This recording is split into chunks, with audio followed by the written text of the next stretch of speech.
Περιτομήν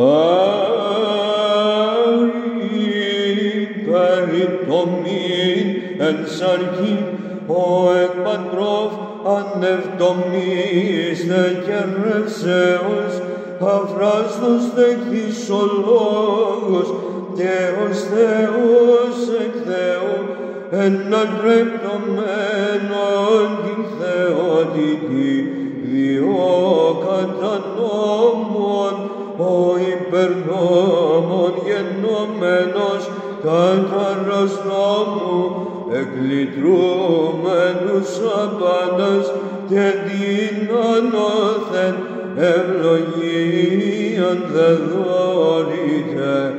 Όθεν την υπεράγαθον αυτού συγκατάβασιν, ανεφήμουντε συμνούμεν και ευχαρίστως δοξάζομεν αυτόν τις οποούντες τες ψυχές ημών δοθήνε το μέγα έλεος.